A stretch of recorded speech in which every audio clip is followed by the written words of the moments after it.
Hello, community. Happy Thursday to all of us. I hope you and yours are doing fantastic. Welcome to today's community event on this beautiful Thursday on YouTube. We are, as always, very humbled, very pleased to have you here with us today as we look forward to engage in yet another community event where we have an opportunity to exchange, to share ideas, to interact, to have a dialogue, and also to bring awareness to our industry that we are so passionate about, the blockchain industry. And also, of course, we always eager to also highlight how our ecosystem is addressing the four major challenges that we are actually faced with in our industry. And it goes beyond crypto industry. It's actually these challenges are faced the entire financial industry is actually facing the same challenge, as we will see as we progress throughout this session today. With all of that said, community, I want to welcome you once more. We are very pleased to have you here with us today. If you're tuning in for the first time, we are excited.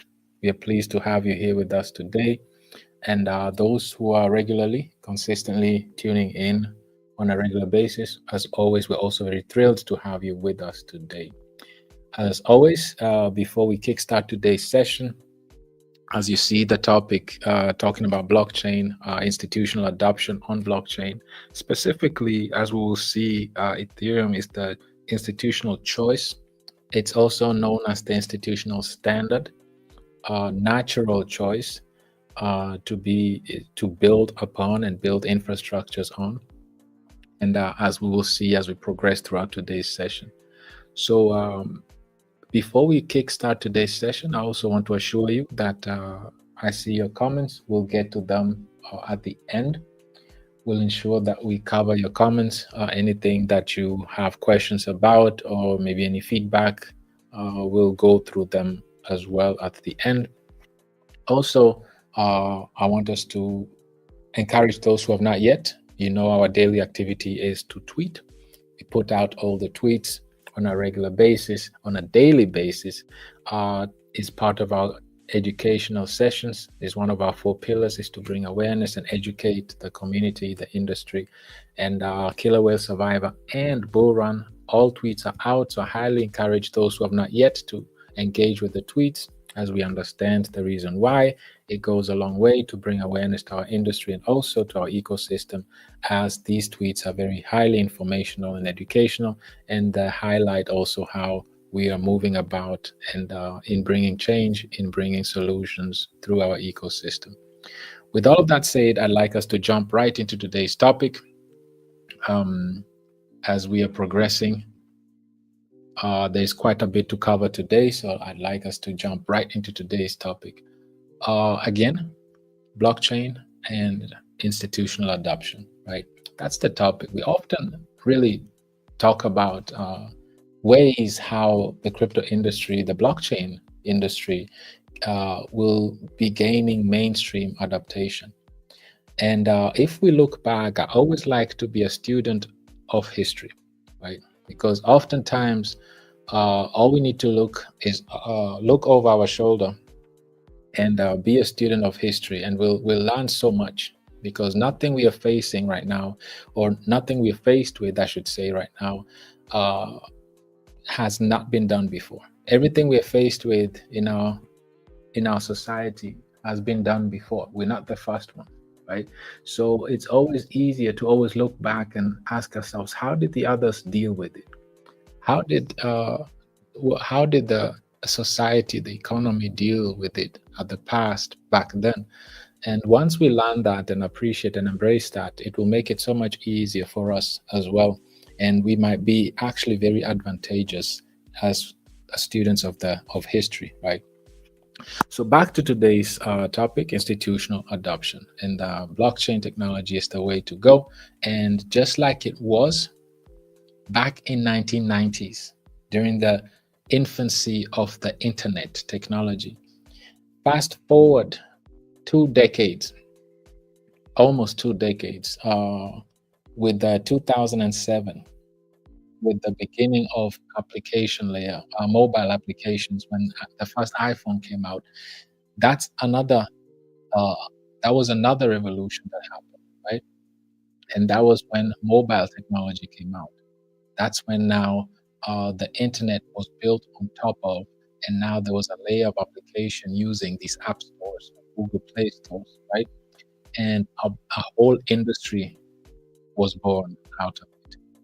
And now we have our whole finance, social life, everything at the tip of our fingers on mobile, just like it was in the 1990s with the internet, and just like it was with the smartphones and the mobile applications early 2007. This is exactly how it is today with the blockchain technology. We'll find ourselves not being able to do without blockchain technology, without even thinking about it being a technology or a cryptocurrency. It will just be second nature, just like it is today with the internet and smartphone, right? Second nature. We don't think of smartphones as a mobile technology. We don't think as the internet as a technology. It just is, just something we use on a daily basis. And this is where we're heading with the blockchain technology, but we are so early at its infancy. This is why it's so important to be informed, educated, on top of current events, and understand and embrace this technology as we progress. With all of that said, let's kickstart today's session. And you know we can't kickstart today's session without just briefly breezing through CoinMarketCap. And more to CoinMarketCap later. There's a dedicated website that lists cryptocurrencies based on their market cap. And I'm highlighting the word based on their market cap, right? As we'll see throughout today's session, how the market cap really is not an indicator that is reliance, right? And you might not understand what I'm about to say now or what I'm saying now, but as we progress throughout this session, you'll understand exactly what I mean. So as we see, we are down 5% over the last 24 hours. As we see here, Bitcoin is below 82,000, and so is Ethereum is below 1,800 right now, and the market is exactly in a shock right now, right? As we see here, we are in fear. The fear and greed index is at 24. That's always an indicator of the sentiment of the industry, right? And as we know, the financial industry is very sentiment driven. And what's the sentiment? What caused the market to drop like 5%? And in crypto, 5% drop is just another day at the office. It's really nothing major, right? We're so used to 40, 50, 60, 80% drops. So 5% is really nothing major, right? At least not for the crypto folks, not for the crypto enthusiasts. Anyway, what's the reason, right? We always need to understand why are things happening. So let's get right to that. Before we get to that, just briefly, let's make a quick pit stop here and just highlight something on a regulatory side. So we understand that the proof of stake consensus requires staking, right? Staking on a proof of stake consensus is the same as mining on a proof of work, right? People mine Bitcoin and people stake Ethereum, for example, but it's the same thing. It's to secure and to stabilize the ecosystem. That's what you do, right? So Coinbase and Kraken and many other centralized exchanges have been sued by the previous administration, the SEC, right, Securities and Exchange Commission, due to their staking capabilities, right? Now, these lawsuits have been dropped, at least in 3 US states, right?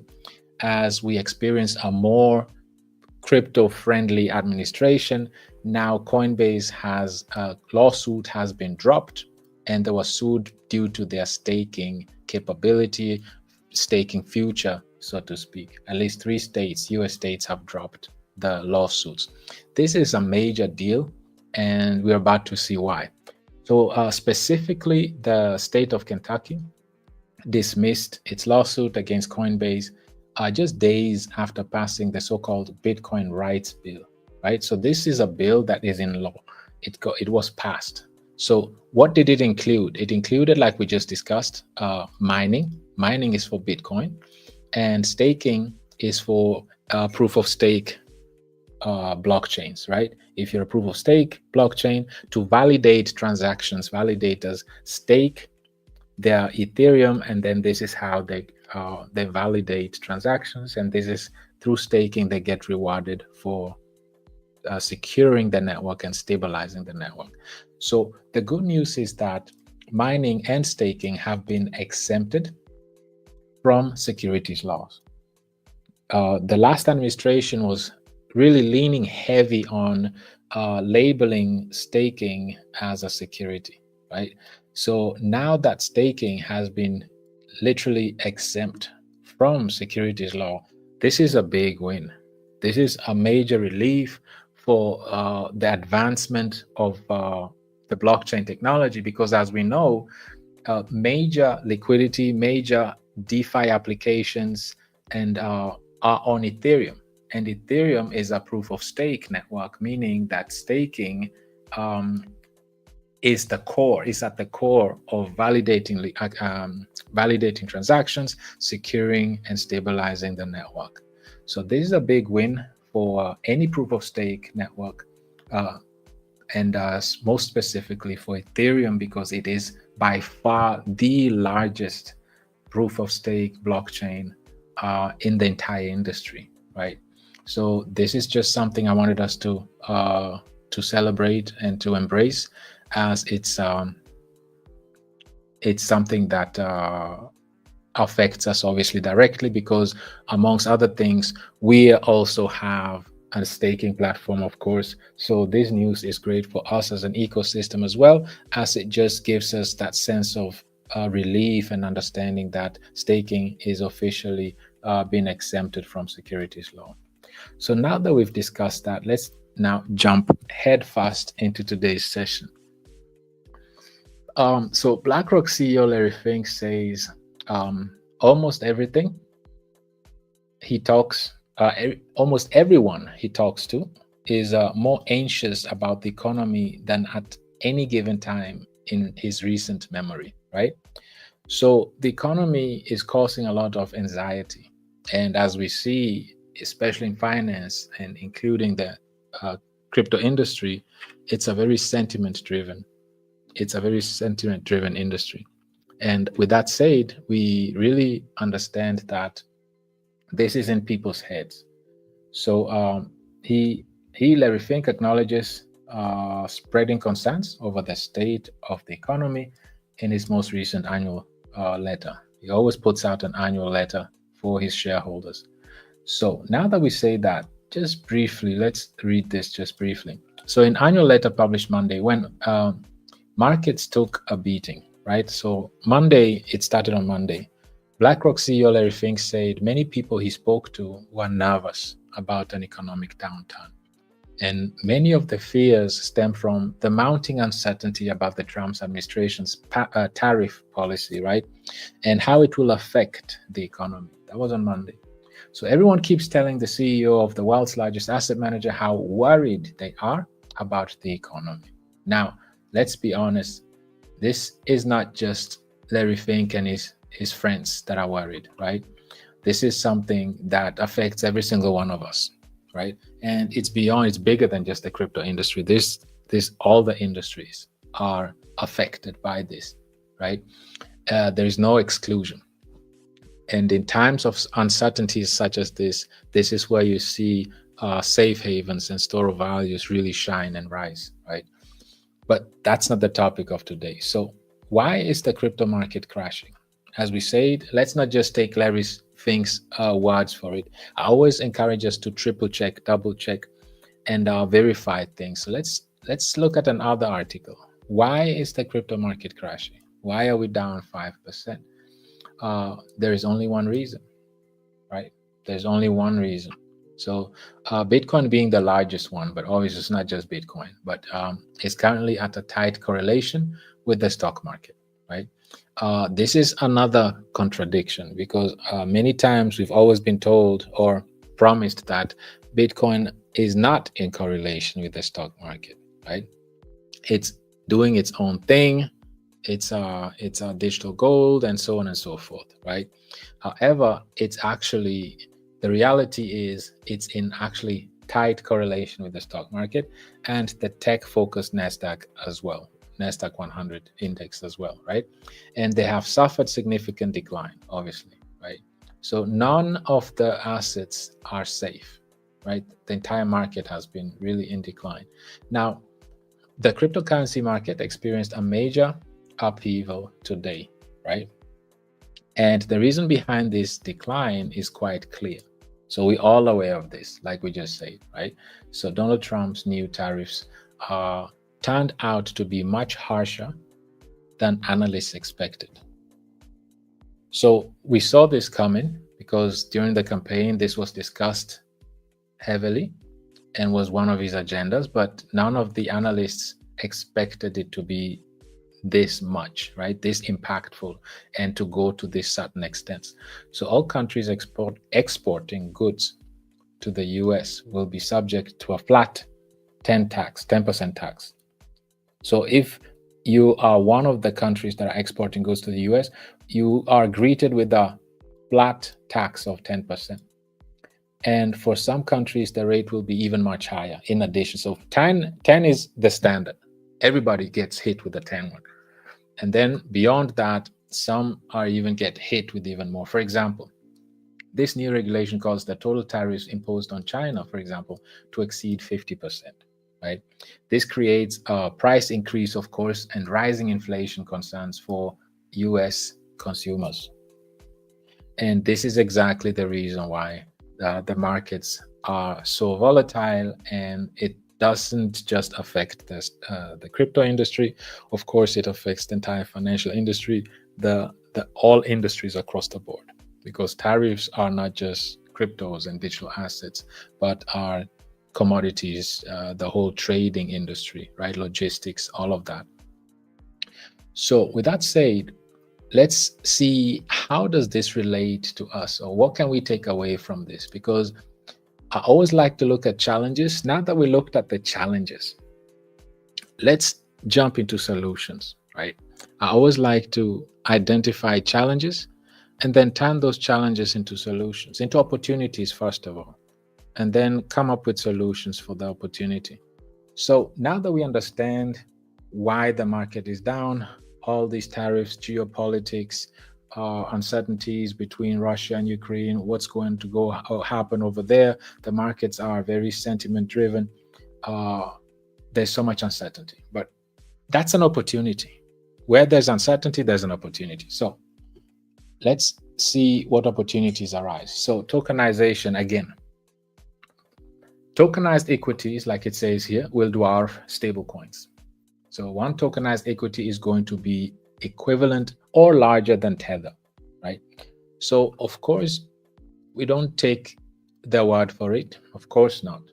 We always like to make sense out of things. So if we come here and look at Tether, Tether is obviously the largest stablecoin right now. It's the third largest cryptocurrency based on its market cap. And again, the difference here between Tether or USDC compared to all other cryptocurrencies, USDC and Tether, their market cap actually also reflects their liquidity because they have to be backed one-to-one. So there are the exceptions. We'll get to more details later on, but just keep that in mind. So the major difference between stablecoins and other cryptocurrencies is that their market cap actually reflects their liquidity. Their market cap is equal to their liquidity that they have on hand. Keep this in mind. So this is the third largest cryptocurrency based on market cap, and it's the largest stablecoin amongst stablecoins, sitting at over 144 billion. Now, this individual is suggesting that tokenized equities, which is tokenized securities, tokenization of assets in general, are going to, real world assets are going to literally dwarf stablecoins, right? And it's going to be even larger than Tether. We just saw Tether is sitting at 144 billion right now. Why is this statement so significant? Well, let's just dig in a bit deeper. So, how do we start thinking about new structured products, leveraging crypto liquidity rails? So here we are again. And this time I'm just a messenger. I'm not the one using the word liquidity. So what this is all about is how can you use liquidity within a emerging industry such as the crypto industry, the blockchain industry, and produce products out of it, right? So stable coins are one of those, right? One of those real world assets that were produced out of that are being used as liquidity for collateral and so on and so forth, right? But imagine what stablecoins have done so far. We've got thousands of new products that are going to be equivalent or larger than that, right? So imagine how many products that were developed out of stablecoins. Even if you look at Aave alone, stablecoins are used as collateral to borrow volatile assets, right? For example, and majority of it is that to onboard, offboard, a lot of products have been developed just through stablecoins alone. So one tokenized equity is going to be equivalent or larger than Tether. Now you can have 50, 500, 1,000 of those tokenized equities. Then you do futures and options trading on top of all of that. Then the market is just going to get that much bigger, that much larger, that much faster than what we're used to. So what the gentleman is saying is that stablecoins right now are really doing great. They bring a lot of liquidity, a lot of products are being built around it, as we will see as we progress throughout this session. However, we still have no idea or the understanding of how much bigger tokenized or so-called structured products are going to be that will be taken advantage of. The fancy word is leveraging. It just means that making use of the liquidity, right, of crypto liquidity in the space. So this is exactly the impact that real world assets are going to have in the industry, and it's going to be way bigger than stablecoins themselves, because we're going to see why. This is a very great tweet, and but again, I always encourage us to let's verify. Like, let's keep this in mind, and let's be critical. Let's verify. Let's not just run with this. Let's verify. So the first article to fact check what we just read about tokenization and how huge it's going to be, let's look at this. JP Morgan, right? So as we know, JP Morgan is, and we'll get to it in more details, is the largest bank in terms of market cap. It is the largest bank, right? Market cap. That's a major difference. And it's using BlackRock's tokenized assets as collateral, right? We know this by now. So what are we confirming or verifying is how large tokenized assets are going to be and how much larger they're going to be than stablecoins themselves. However, I must say that stablecoins will be just as large because these tokenized assets need to be paired with tokenized dollar, right? With a stablecoin. And so just as tokenized assets will be growing, obviously, that's just as much stablecoins will be growing just as much, because in crypto, in DeFi, you're literally pairing two together, right?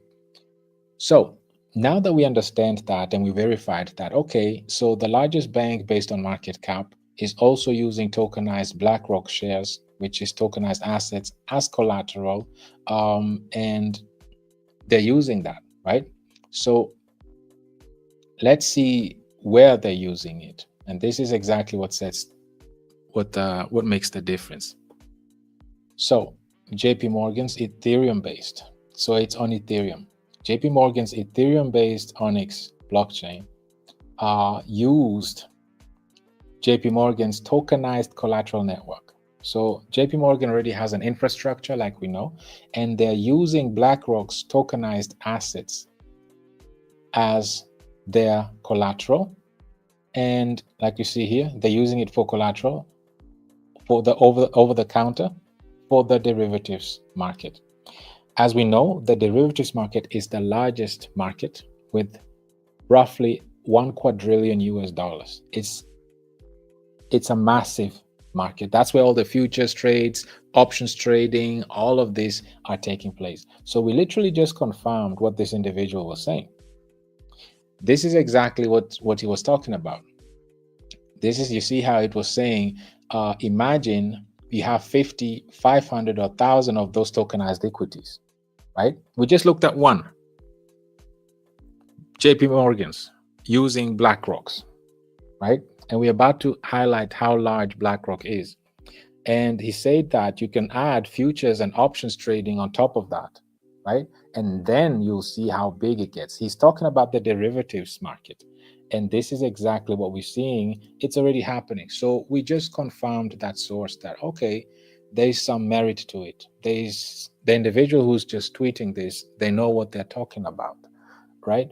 And we see how JP Morgan is already on Ethereum, the Ethereum-based Onyx blockchain, and they're using BlackRock's tokenized assets as collateral through their tokenized collateral network, right? And they're using it as collateral for over-the-counter trade in the derivatives market.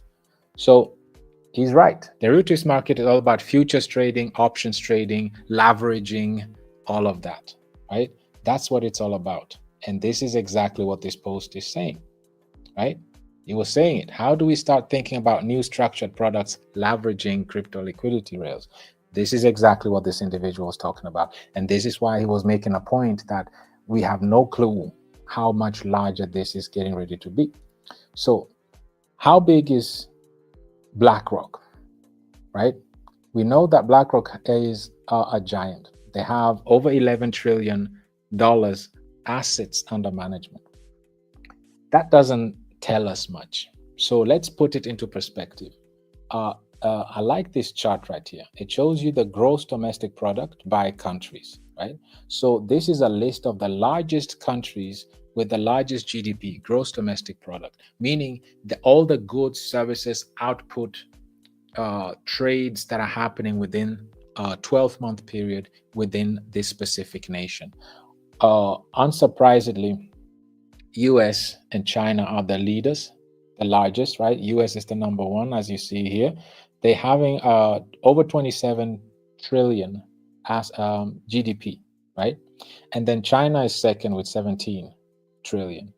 So there's a big gap between China and Germany. And just so we know, Germany is the largest European economy, the largest economy in Europe, right? But they only have 4.5 trillion. So BlackRock, if it was a country, it would sit right behind US and China. And it would have more than double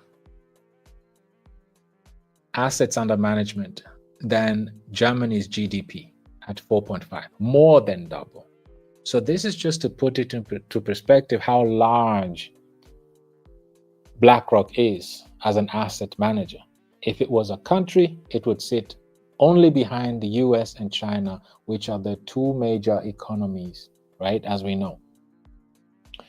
So that's how large BlackRock as the asset manager is. So even if you add up, for the math geniuses, if you add up Germany, Japan, and India, like we say, Germany is the largest economy in Europe, Japan is the second largest economy in Asia, and India is the largest emerging market in Asia. You would have to combine all of these three to add up to how much assets under management BlackRock has, right? That's just for us to understand how large BlackRock is, right? They're so large, we have to compare them with economies, with countries. That's how large they are. So now that we understand that, let's continue. Now that we've mentioned Germany as being the largest economy in Europe, let's look at Germany's largest bank. And let's understand, so this is Germany's Deutsche Bank, is Germany's largest financial institution, right? And it's making a bold move into blockchain technology, and it's developing its own layer 2 blockchain. Where? On Ethereum. So we just looked at JP Morgan, Ethereum. We just looked at BlackRock, they're on Ethereum. Now the largest bank in Europe is on Ethereum. Deutsche Bank embraces Ethereum layer 2 as part of global blockchain initiative. This was just at the end on Christmas Eve, right? The end of December last year. They have now developed their own layer 2 blockchain, of course on Ethereum. Ethereum is the standard, is the home of the future of finance. It's where the institutions, like today's topic says, institutional adoption is taking place. It's on Ethereum, right? So let's move on even further. So if we move on even further, there's a saying that says sometimes pictures speak more than 1,000 words. And this is one of the occasions. We see an individual on an island and they're symbolically surrounded by the water, right? And this water represents liquidity. And this is exactly what the topic is here, right? So UBS is debating. As we know, UBS is another giant, another major bank, actually the largest bank in Switzerland and the largest bank in Europe, and one of the largest banks in the world. And what's special about UBS is that they single-handedly do what JP Morgan and BlackRock have to do combined. UBS is doing it single-handedly, but we'll see that at a later time. So let's stick to what's the debate that UBS has. So UBS, obviously, like we said, is one of the largest banks in the world, the largest bank in Switzerland, the largest bank in Europe. They're an asset manager as well, just like BlackRock, and they are a bank as well, just like JP Morgan. So they are what JP Morgan is like. Get JP Morgan, get BlackRock, and combine them together. Then you get UBS, right? They're doing it all. They have all the services. So anyway, they're debating that liquidity, not capital, decides who survives, right? And then you see an individual surrounded by liquidity on an island, right? And they're the only survivor. And this depicts the impact that liquidity has on the financial industry and the banking sector as a whole. And most importantly, in the crypto industry, obviously, as well. And as we know, one of our 4 challenges that we tackle is liquidity. So UBS is debating liquidity, not capital, decides who survives. So let's read deeper. This is a very interesting article. I really want us to understand because it really brings the point home of institutional adoption and why they're choosing Ethereum as their home. So as Switzerland debates higher capital requirements for UBS. Now, let's put this into perspective. The debate here is because banks are on a fractional reserve, meaning banks don't have depositors' money, 100% of depositors' money, right? They are on a fractional reserve, as we're about to see. And this is the reason why the Swiss were debating that, hey, they need to raise the capital requirements much higher for UBS. The real lesson of 2023 banking crisis of Credit Suisse, right? This used to be the second largest bank in Switzerland, but they went belly up due to what we're about to discuss, liquidity or lack thereof. And Silicon Valley Bank is being overlooked, right? So the real reason of that 2023 banking crisis of Credit Suisse and Silicon Valley is being overlooked. Liquidity, not capital, determines the fate of modern banks. This is not me saying it. I'm just a messenger. This is a very effective article saying it, that liquidity is what matters. Remember when we started this session today, there is a dedicated website talking about market caps. And this is just to show you that this is irrelevant. Market caps don't mean anything. It's liquidity that makes the difference, not market cap. This is the point here.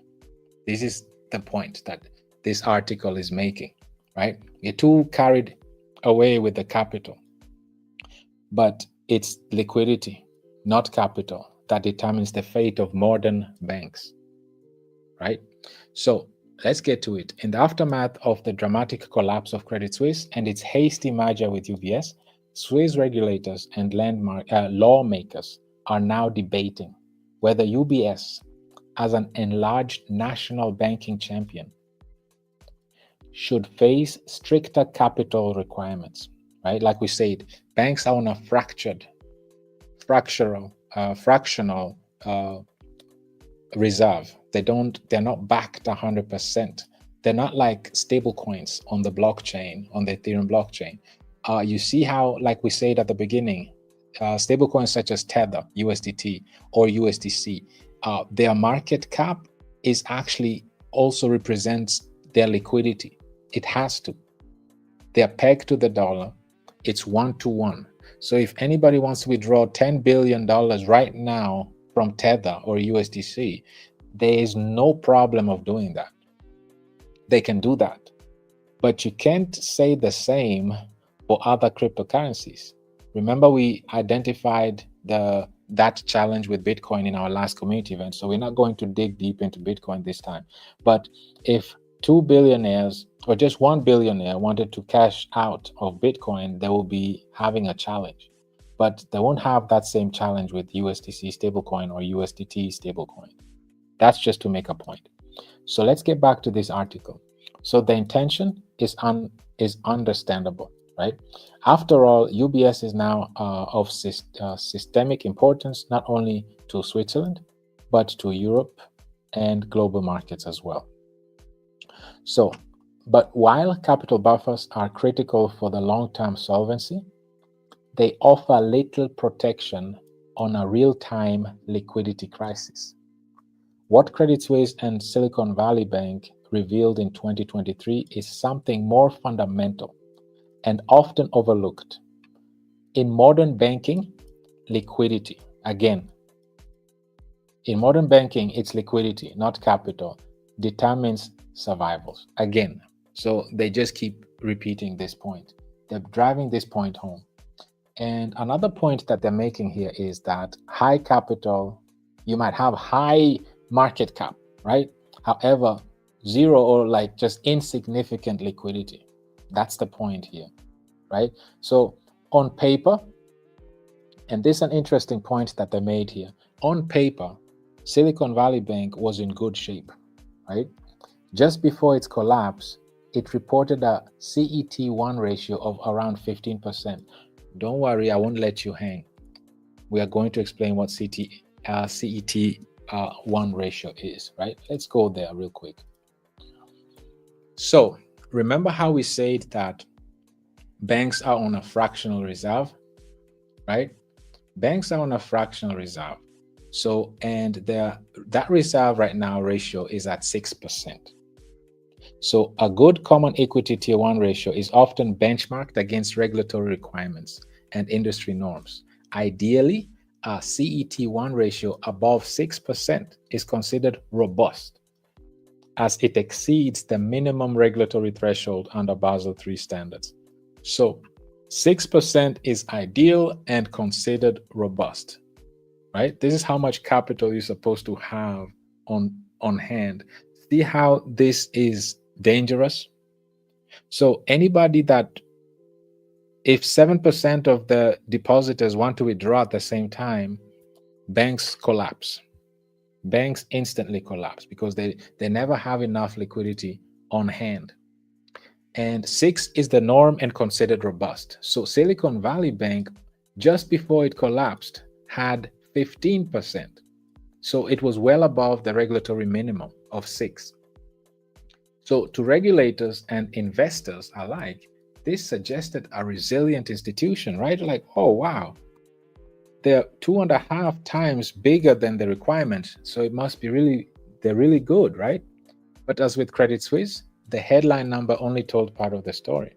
So, and once again, we're highlighting here that Silicon Valley Bank capital position failed to capture its concentrated depositors base. Again, depositors, when they want to get their money out, capital doesn't help you with anything. It's unhinged exposure to interest rate risk and the illiquidity of its long-term securities, right? So these structural weaknesses were not reflected in regulatory capital metrics. So you see that even regulators had it wrong. They were heavily focusing on capital reserves that you should have, capital requirements of at least 6%, but they were not covering the liquidity. So even though they were critical to the crisis that followed. So let's get to the point here.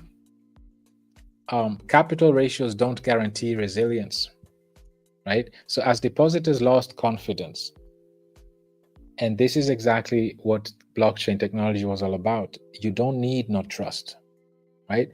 You don't have to trust human beings. You don't have to trust intermediaries. It's trustless.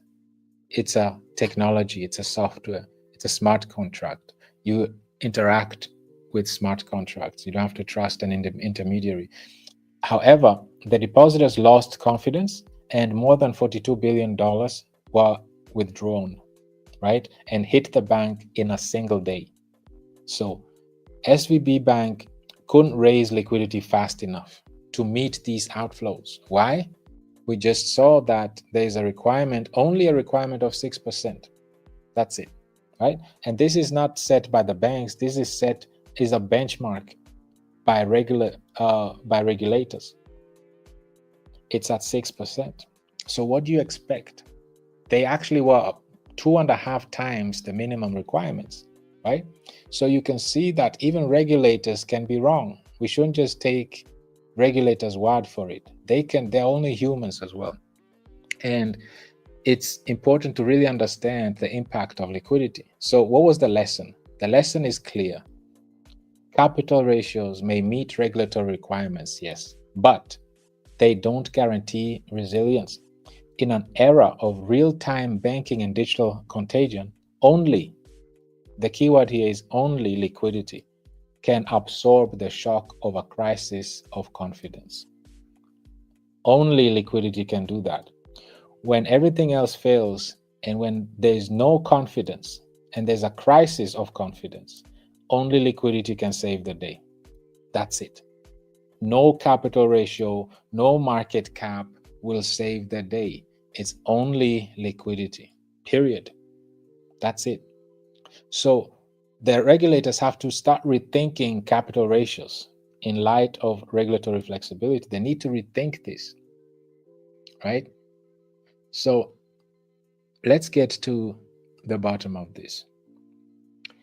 Doubting the meaning of capital ratios. So in practice, Credit Suisse effective capital position was significantly lower than the headline figure suggested. So when liquidity dried up and confidence evaporated, this paper strength proved insufficient. And this happens so many times in our industry that many cryptocurrencies on paper look very strong. But let the liquidity dry up and the confidence evaporate, then that's when you'll see who's really resilient, right? So if you're not liquid and you're just focusing on your capital, on your market cap, you're only strong on paper, right? But that's proved to be insufficient. So this case highlights a critical flaw in the way capital adequacy is measured. When the quality of capital is diluted by the regulatory interpretation, the ratio itself becomes less meaningful. So what's the point of having the capital if because the regulator set it, but it's become meaningless. It underscores why liquidity, not filtered capital, is the true test of resilience. Whenever you want to pass a true test of resilience in times of uncertainty like we are in right now, it's through liquidity. And this is why liquidity, not capital, is the true test of resilience, right? This is a very important and interesting statement. When trust breaks down, capital means little. When there is no trust, nobody cares about how large your capital is. You can be the largest listed capital right here, right? Let's come back to market cap, coin market cap. You can be the number one largest capital, market cap. This will mean little. It will mean absolutely little, right? So if in both cases, the downfall began not with a collapse of capital, but with a collapse of trust, right? And within days, the bank needed emergency liquidity assistance from the Swiss National Bank. And days later, just days later, it ceased to exist. That's how Credit Suisse collapsed. There was an outflow of over 110 billion Swiss francs. Instantly, that was the end of Credit Suisse, because depositors wanted their money back, and regulation only requires 6% at a minimum. And obviously, if you have more than 7% individuals, depositors wanting to get their money out, like this was the case, obviously the banks are not liquid enough, and this is how they collapse. Again, highlighting the importance of liquidity. Same thing happened to SVB, digital bank. It had a run of 42 billion US dollars. Depositors wiped out 42 billion dollars within 24 hours, and it was shut down the next morning. Boom, they can't handle it. If you don't have liquidity, if you're not liquid, you'll not survive. It's just not going to happen. So in today's world, where sentiment can shift in hours, like we just said, it's a very sentiment-driven industry, and liquidity can evaporate in minutes, capital is a lagging indicator, right? So capital is lagging. What counts? There should be a coin liquidity cap, right? Coin liquidity list. That's what needs to be done, right? So I'm curious to see where institutions or where projects will be faring if they were being judged or listed based on how much liquidity they have, or based on their liquidity to market cap ratio. We'll see how these projects, crypto projects, will fare. So now, why liquidity risks is difficult to regulate? Again, this is where the blockchain technology strives, because unlike capital, which is tangible, audited, and stress tested, liquidity is intangible and based on trust. This article talks about the real world, outside of the blockchain technology. But you and I know that this is exactly what the blockchain technology is about. It's trustless. We can go right now on Etherscan, right? And we can see many indicators. We can see how much supply that we still have. We don't need audits. We don't need trust. We can just come here on Etherscan and just pull up our address and then look what's the supply right now. Okay, we can go and see, okay, how much of our supply is being staked? What's the percentage? We can see, okay, how much USDC do we have in our contract, in our smart contract? You can pull it up. You can see it here. Okay, we have 6,800 USDC in our staking contract. You can verify how much liquidity do we have, right? You can come over here. And then we can see, okay, liquidity, there is 423,000 in liquidity. We can verify this. We don't need no audits. We don't need to trust. We don't need to wait for regulators to come in and set standards. It's a blockchain. You can verify everything right here, right? Everybody can do that. So a bank may look liquid, but if counterparties and depositors stop believing in its stability, it can become illiquid overnight. This is the major challenge in the financial industry and obviously in the crypto industry as well. This is why we always stress so much on liquidity. This is exactly the reason why, right? So let's bring this home. What really needs strengthening, right? So UBS is a strong institution today with robust capital governance, so on and so forth. However, its post-merger size means that any confidence shock would have enormous systemic risks and systemic consequences. So calls for higher capital may make political sense, right? If it comes to politics, okay, raise the capital. But they don't address the core issue. What is the core issue? Liquidity, preparedness. That's the core issue. Because even if they raise the capital requirement to 10%, still 90% is missing. It's not fully backed. It's not liquid.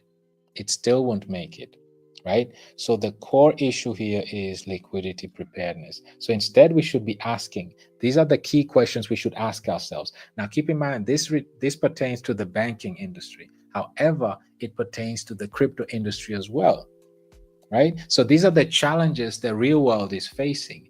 And these are exactly the items that we are addressing using the blockchain technology. Besides the transparency, we should ask ourselves, how quickly can UBS access central banks' liquidity in an emergency? Where is the liquidity? How quick can they access it? How resilient is its funding model under stress? How is its liquidity buffer structured? And how much of it is actually available within 24 hours, within instantly? These are the questions we should ask ourselves.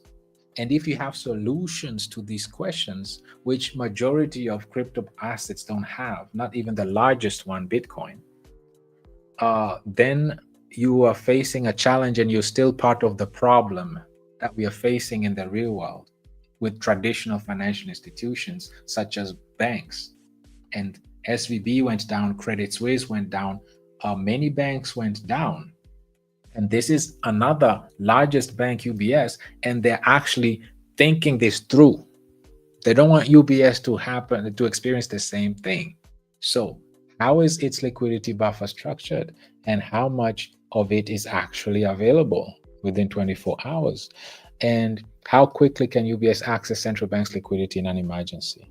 These are questions we should ask ourselves. Your favorite token, your favorite coin, ask yourself these questions. How quickly can your favorite meme coin or your favorite exchange or whatever the case may be have access to liquidity in emergency? How much do they have? Do they have systems in place to retain it?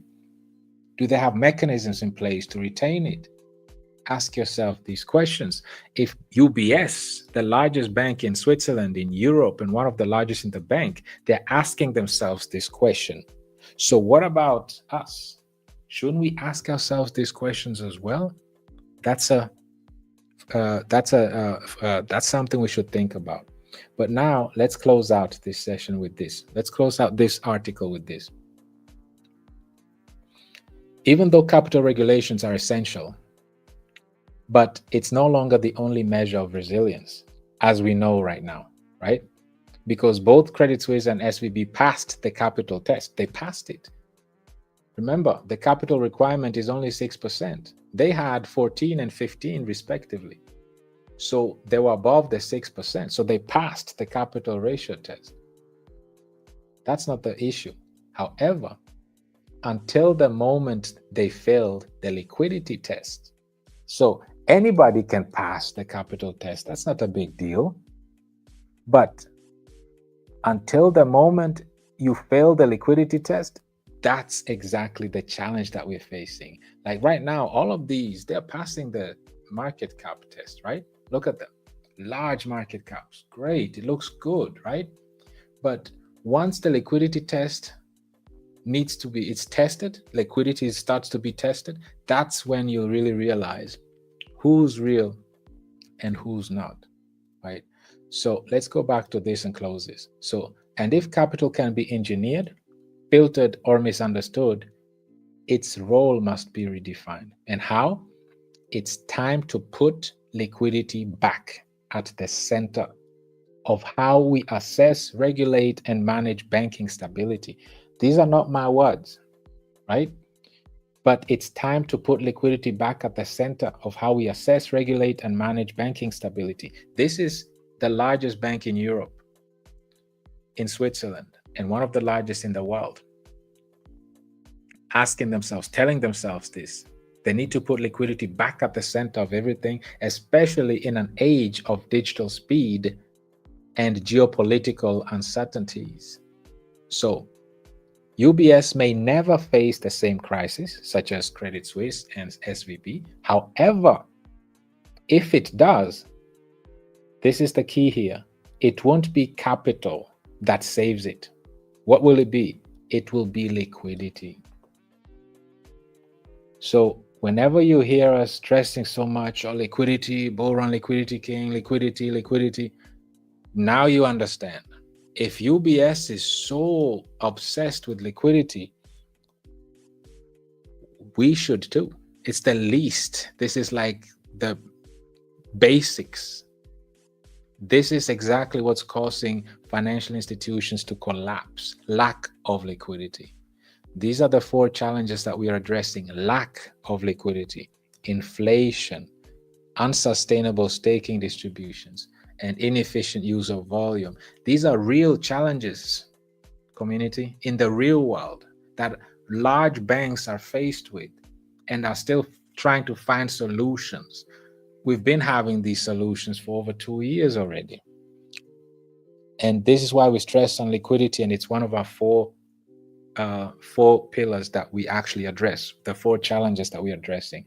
So this is UBS saying that if UBS would face something, a crisis, it won't be capital that saves it. It will be liquidity. This is what we've been preaching about, talking about all this time. And now UBS is telling us that. Let's see what UBS is doing also. So UBS, this is November last year, just barely, actually on point, just a bit over 5 months ago. Right? Just 5 months, almost to the day. 5 months ago, UBS came up and launched their very first tokenized investment fund. Does this sound familiar? This is the this is the BlackRock version of it, right? The only difference, like we said, UBS launched their own tokenized token, and they're also using it themselves as collateral, because they are both a bank and an asset manager. They are what BlackRock and JP Morgan are separately. UBS is together, is one. They do both in one, under one umbrella. So what's the takeaway here? This first fund, a money market investment, where is it built on? It's built on Ethereum, distributed ledger technology. So we saw how JP Morgan, we know JP Morgan is built on Ethereum. We know BlackRock is built on Ethereum. We saw Deutsche Bank, the largest bank in Switzerland, in Germany, is built on Ethereum. Now we see UBS, they're building on Ethereum, and they are aware that liquidity is the only thing that will save their bank and other financial institutions. So this is something that we need to understand and highlight, that all these major assets that are the largest banks in their countries or in their continent are building on Ethereum, and have the understanding that liquidity is the only thing that's going to save them from collapsing like other banks. Now, let's move a step further. It's not just BlackRock, it's not just JP Morgan, it's not just Deutsche Bank and UBS and Visa and MasterCard. It's so much more, right? It's Bank of China, BNY Mellon, BNB Paribas, Societe Generale. These are banks, just banks alone. Now, if we go to asset managers, of course, we know BlackRock. We spoke about UBS, but there's Wisdom Tree, there's Franklin Templeton as well. And there's even conglomerates such as Fujitsu, Amazon, Sony. They're also building on Ethereum.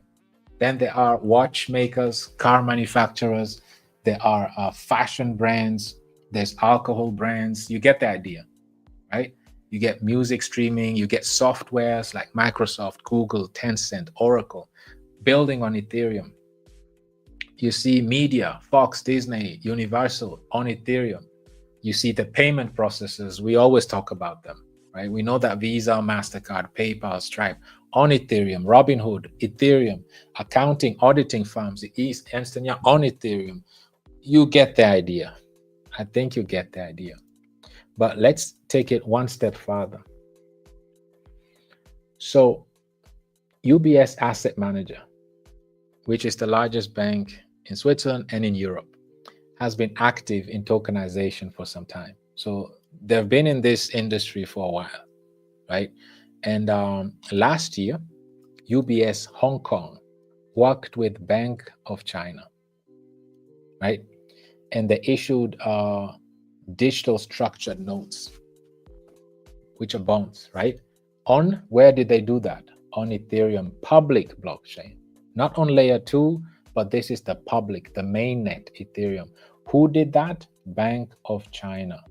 Well, that doesn't tell us much. So let's put it into perspective. How big is Bank of China? So if you scroll up here, you see that you see a list of the largest banks, not based on their market cap, but based on their total assets, based on liquidity that they have, because market caps don't matter. In times of crisis, uncertainty, who cares about market cap? So let's focus on largest banks based on their liquidity, right? Based on how liquid they are. And we'll realize that Bank of China, who's doing business, who launching products on Ethereum mainnet, they're the top 4 banks in the world. So the Bank of China, like you see here, is a state-owned Chinese multinational bank and financial service corporation headquartered in Beijing, China, right? It is one of the big 4. It is one of the big 4 banks in China. And as we see here, we can verify, okay, it is based on assets here. It's sitting as the 4th largest bank in the world. In the world. Not in China, not in Europe, not in the world. They're the 4th largest ones, just for us to understand. And they are larger than JP Morgan. They're larger than Bank of America, larger than Citigroup, larger than even UBS itself, larger than JP Morgan Sachs. You get the idea. They're the 4th largest bank in the world. And why are we highlighting that? Is because they also chose to launch digital structured notes, which are digital structured products, like this individual was talking about. Remember how this individual, we're still verifying. We're not taking anybody's word for it. We're verifying this individual's statements. He was saying that tokenized equities will dwarf stablecoins. Now, we've seen JP Morgan, we've seen BlackRock, we've seen Deutsche Bank, we've seen UBS, now the Bank of China. They're all into tokenizing equities. So it is true. And they're here to use these tokenized assets for the derivatives market and use them as collateral. So if we come back here, they're launching that on the Ethereum public blockchain. They didn't build their own layer 2. No, they went all in right on the mainnet Ethereum. So what do these banks have in common? They're the largest banks in their countries or in the continent, and they all are building on Ethereum. Why? Because they understand that the only thing that is going to save their banks is not going to be capital that saves it, but it's going to be liquidity. Why are we highlighting this? Is because if it comes to liquidity, and this is how we're going to wrap up this session now. If we just focus on liquidity, let's start with stablecoins. Look at in blue. Who's the most liquid? Is Ethereum, right? You see, Ethereum has the most stable coins. So it's the most liquid layer one blockchain. This is not wishful thinking. This is not hyping. This is not just, oh, the executive order was, no, these are facts. This is it. This is just what it is, right? It's a fact. It's not the future, what's going to happen. It's now. Stablecoins, majority are dominated on Ethereum. And same thing, if we look at real world assets, tokenized assets, this is even a much more clearer picture here. So just like China have their own liquidity fund, Switzerland through UBS, they have their own liquidity fund. Germany have their own liquidity fund. And we all know JP Morgan and BlackRock with US have their own liquidity fund. Why? Because liquidity is the only way to save your financial institution and to save the markets. If you're not into the liquidity business, you're part of the problem and you're going to be bust. That's just the reality of things. So if you look at tokenized real world assets, tokenized funds, it's even clearer. Look at this picture. Ethereum just is completely dominating in terms of tokenized assets, completely dominating. Why are financial institutions predominantly choosing Ethereum? Because they understand that this is where the liquidity is. Follow the money, follow where liquidity is. If you don't want to go bust, be part of it. Join them. Join the liquidity movement and have structures, mechanisms, tokenomics that are built through smart contracts using this blockchain technology to retain liquidity. Because market caps are irrelevant if there's no liquidity. Let's always keep that in mind. And if it comes to real world assets, if it comes to stable coins, if it comes to all kinds of liquidity funds and all these tokenizations, even tokenized gold, tokenized Bitcoin, tokenized treasury stock markets, tokenized real estate, you name it, it's all going to pass through Ethereum. This is where all the liquidity calls home. Like we saw, Visa, MasterCard, all these different institutions have chosen their home to be Ethereum. And these are market leaders in their industries. And if they choose Ethereum to build infrastructures on, and this is beyond just financial institutions and asset manager, these are conglomerates, car manufacturers, all sorts of different industries, as you can see. They all chose Ethereum because that's where money is, that's where the liquidity is, that's where the infrastructures are, that's the home of the future of DeFi. So just like in the 90s, when the internet was just at its infancy and people were still debating whether it's going to survive beyond the weekend and what's its use case for, and even like when the smartphone came out in the early 2000s, and there was still no use case for it until iPhone came with the App Store and a whole new industry came out of it. And these days, we can't go about our day without our phones. Our whole social life is mobile. Our whole business and finances and how we do business is online, right? On our mobile phones. And this is exactly the same way right now with the blockchain technology. Just a few years from today, we're not going to be able to do anything without blockchain, without cryptocurrencies. So the earlier we are addressing these key challenges in the industry, and one of them, like we discussed today, and we saw UBS is really putting a lot of effort in it to try to address it, is liquidity. Liquidity will be the only savior in times of crisis. Period. That's just a fact.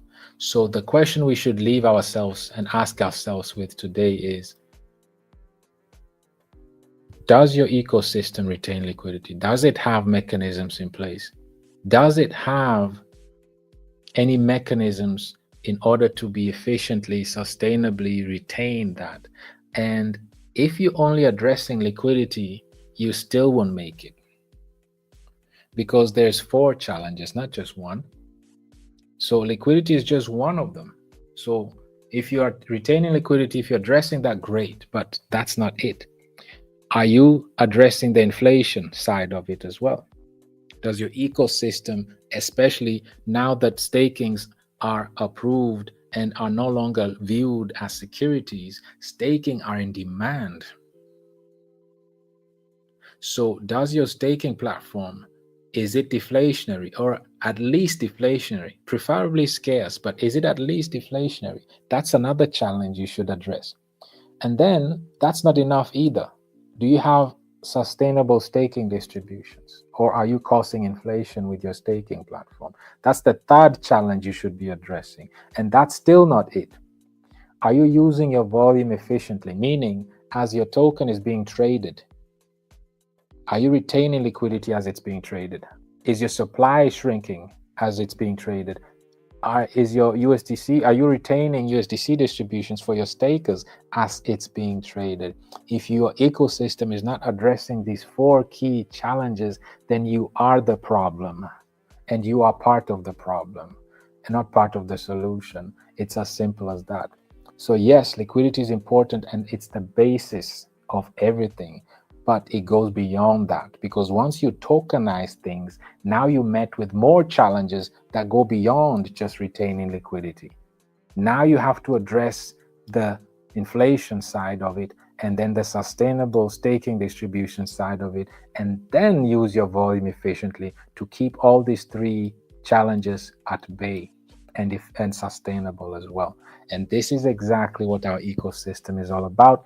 We are part of the solution, and we identified the 4 challenges in the industry, turned them into opportunities, and developed solutions using our ecosystem to address them, right? And we have at the core of all of this our staking platform that now is officially, the bill went through that staking is not considered as securities. So staking plays a major role, right? So we have a staking platform, we assigned 10% to it, that all it does is stake, buy back, and stake, and cause even more volume. And then we also have our NFT boosters for staking. So if you want to achieve your 100% of your USDC distributions, guess what? You can't go beyond, you have to get yourself these staking boosters. And if you do that, these boosters serve as a scalable source of revenue, meaning that the revenue is being used to feed into the liquidity pool even more. So this is the third way to add liquidity. And then the fourth and final is between you and I, us as a community. We can decide to do exactly this. With the distributions that we get, we can decide to buy back and stake even more.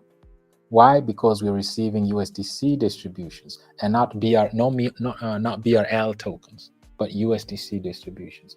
So why is this so important, community? Because this is a once-in-a-lifetime opportunity where we are privileged enough to be at the forefront of a cutting-edge technology.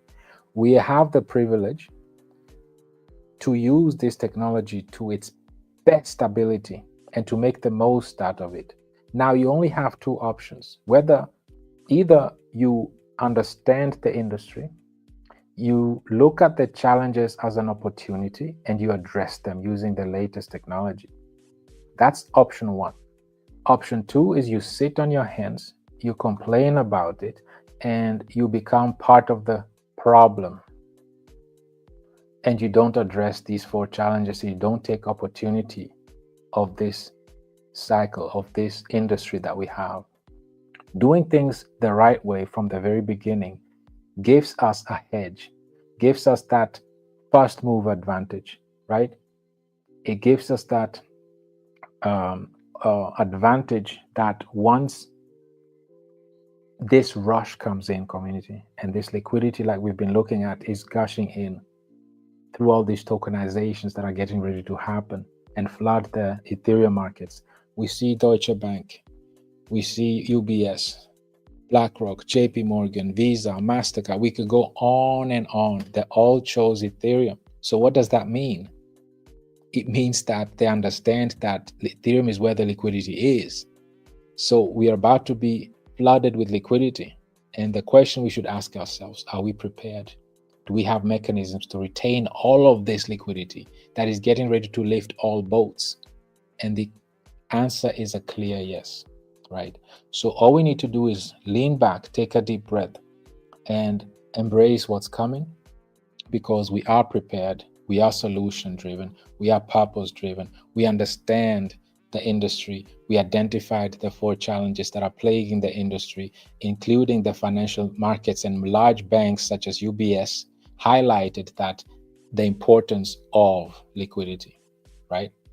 So with that said, community, we call it a session on our side, but as promised, we're coming full circle to check with you, check on your comments to see whether there's anything that you want us to discuss further, your feedbacks, and so on and so forth.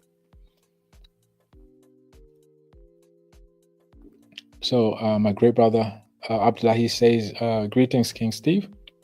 BULLRUN family, back after Ramadan break, caught up on recorded sessions and excited for today's blockchain institutional adoption discussion. It's always a pleasure, King Abdullahi, to see you. Thank you for your feedback, and I hope that you're able to take away something from today's session with the topic institutional adoption. And as we saw today, the choice is clear.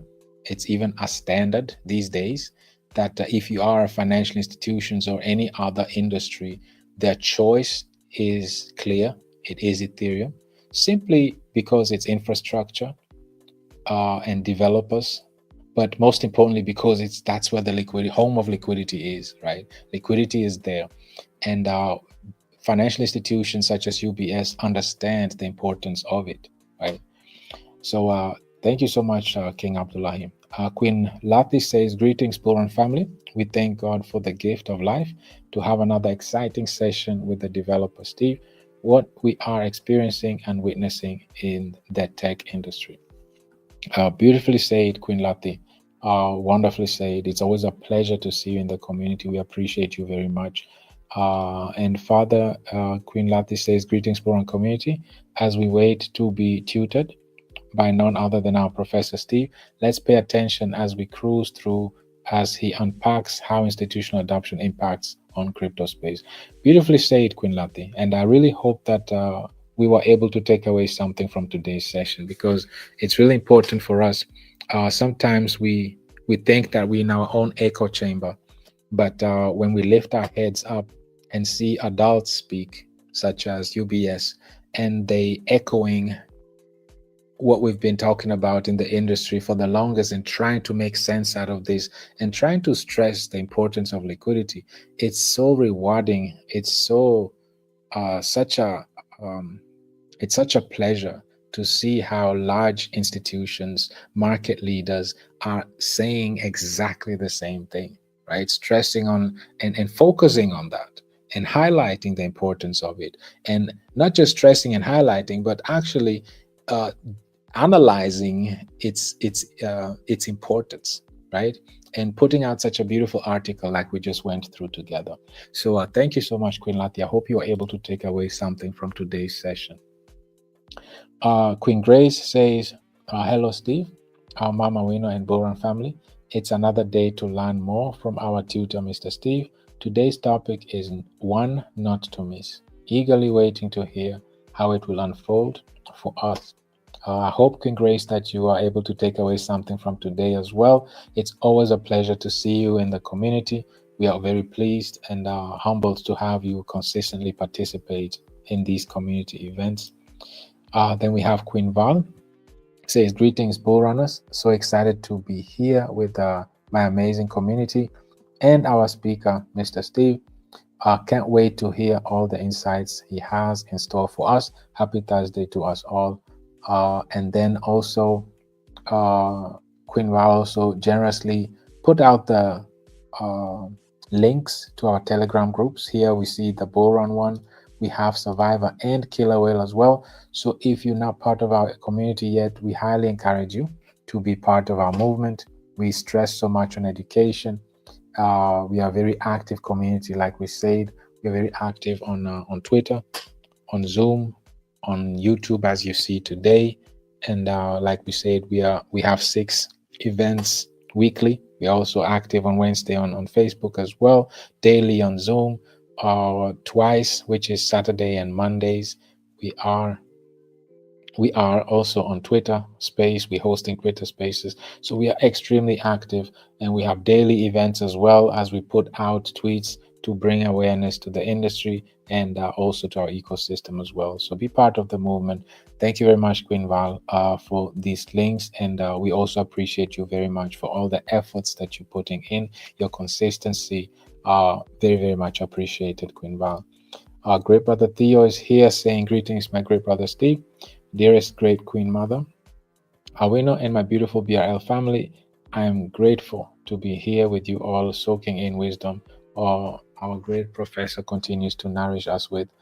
Beautifully said, very humble. Thank you for your feedback. I hope that you were able to take away something from today's session. Always a pleasure to see you in the community, great brother Theo. Then we have Queen Esther says, greetings, BRL family, and our amazing developers, Queen Mom Aweno and King Steve. Greetings right back to you as well, Queen Esther. I hope you and yours are doing great. We appreciate your presence with us here today. We appreciate you taking your time and being part of this event as well. Then we have Queen Louisa says, greetings to the BULLRUN family. Special greetings, Mama Wino and Brother Steve. All welcome to our educational sessions. Great thanks to our mentor, Brother Steve. Thank you so much, Queen Louisa. It's a pleasure. It's an honor on our side to have you here with us today. We appreciate you very much for your consistency and being part of these community events on a regular basis. And we hope that you are able to take away something from today's session as well. King Ernest says, greetings, greetings, esteemed BULLRUN community. Brother Steve, Queen Mother, and the Lord keep you, protect, and preserve you for us. We appreciate you very much. May all be well with you as well. Thank you for the well wishes. We appreciate your consistency, you always participating in these events. And I hope that you're also able to take away something from today's session. Our community, as always, I always stress that let's use these sessions as a point of reference. Don't even take my word for it.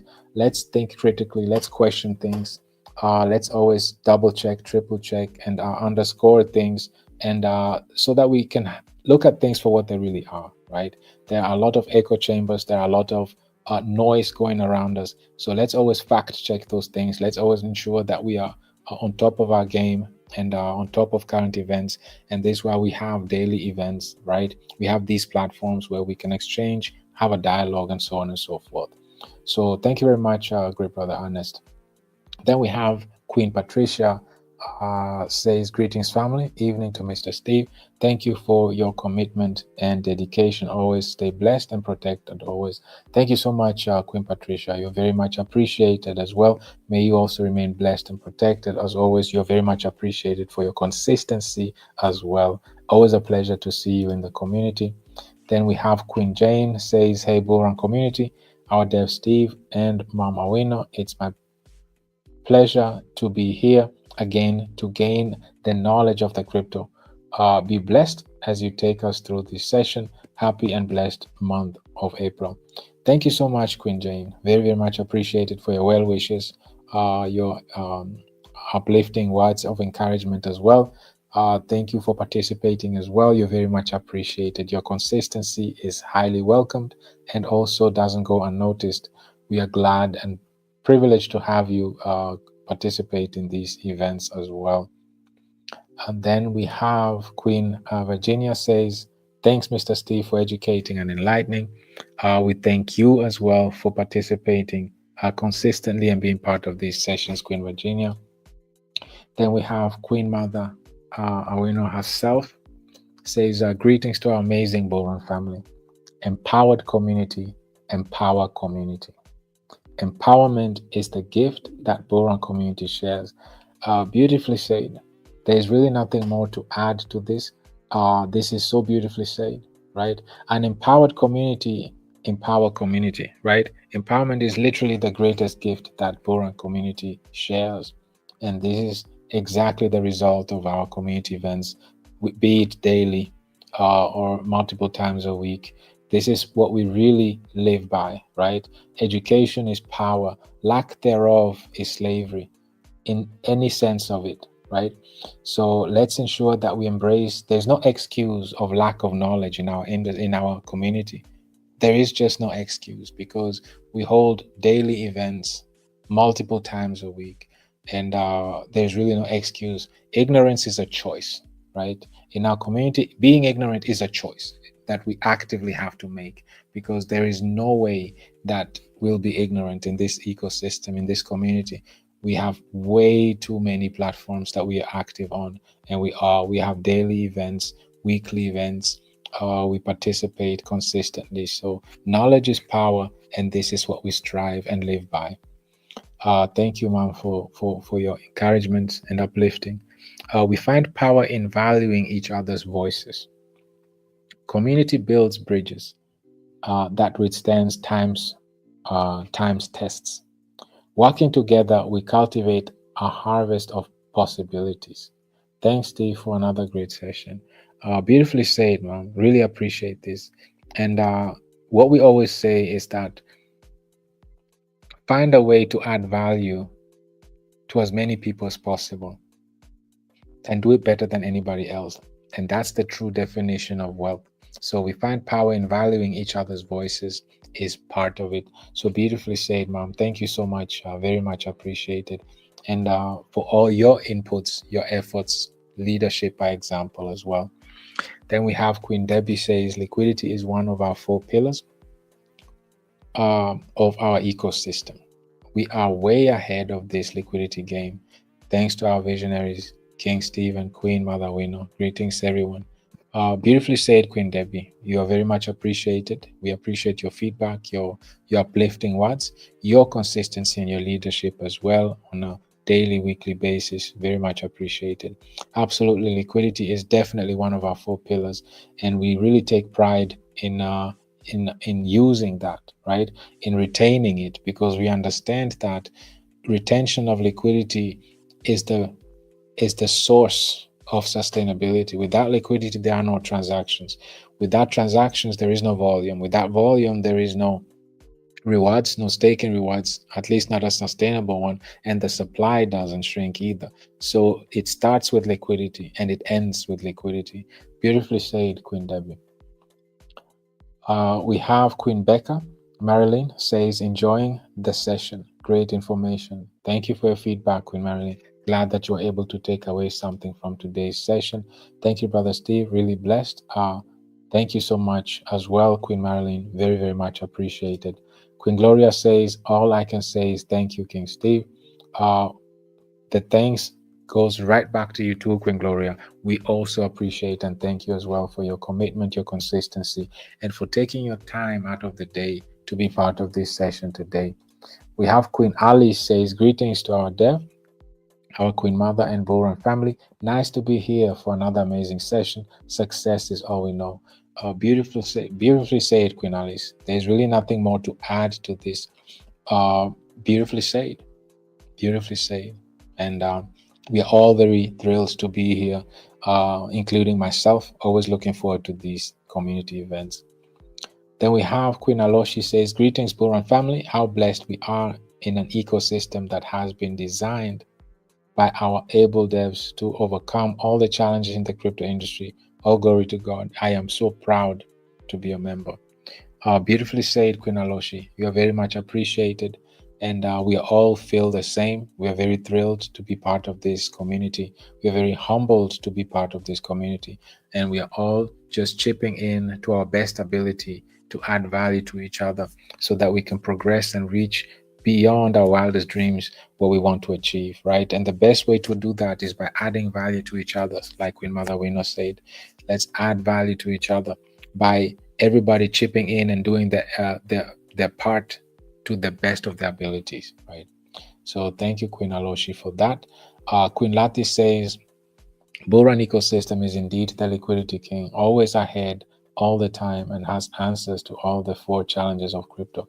Absolutely, absolutely. Beautifully said and well highlighted again, Queen Lati. Very much appreciated. Queen Beatrice says, good evening, community, Queen Mother, and our Professor, Brother Steve. Thank you for the amazing session. God bless you for always informing us about our crypto business. It's It's a pleasure. Like we said, we're all adding value to each other to our best abilities, and we're just chipping in our little parts that we can, and like everybody else, right? We are one community with one goal, and we are all working together to better ourselves, right? So thank you so much, Queen Beatrice, for your consistency, for always participating in these events. We appreciate your feedback. Then we have Queen Cynthia says, thanks for such a timely session. Thank you too, Queen Cynthia, for your consistency, your leadership as well, for you participating consistently in these events as well. You are very much appreciated. It's a pleasure to see you in the community. Then my great brother Theo says, what a phenomenal session. You forever shield us from all the noise, allowing us to stay on course. What a fantastic journey we are all on together. Thank you again, great one. We appreciate you. Thank you so much for your encouraging, uplifting well wishes. I can only give it back to you, great brother Theo, and thank you for your feedback. Glad that you were able to take away something from today's session. And absolutely, we are in this fantastic journey together, and we're all working on it together. So this is the beautiful part about this. Then we have Queen Sakina says, it is during difficult times that you find the biggest opportunities to build wealth. The educated will prosper. What a way to close out this session. What a way to wrap up this session. Beautifully said, Queen Sakina. This is exactly it. It's when it's really uncertainty kicks in during difficult times. This is where the opportunities really shine, right? And to take advantage of this, you first have to really understand and embrace the industry, identify the challenges, turn them into opportunities, and use the opportunities to develop solutions. Beautifully said, Queen Sakina, because the educated will prosper, right? There's no room for ignorance in our ecosystem. There is just no room for it. We are a group, a community of very disciplined, very efficient, very committed, very consistent individuals, queens and kings that are adding so much value to each other on a consistent daily basis. That's the type of people that we are. So beautifully said, Queen Sakina. And this is the highest note that we can wrap this session with. You're all very much appreciated. Thank you for your feedbacks, your comments. We hope that you were able to take away something from today's session. And as we highlight once more what challenges we are faced with, what challenges financial institutions, market leaders, and banks are faced with, one of them is liquidity, and how they are scrambling to find solutions for it. And here we are, using the latest technology, the blockchain technology that is built on top of both the internet and the mobile technology, to be the latest and newest technology revolution that we are at the forefront, with a platform that is a solution to 4 major challenges in the industry. And those, and only those, who address all 4 of them, not just 1 or 2 or 3, but all 4 of them, will be a market leader, not today, but tomorrow, right?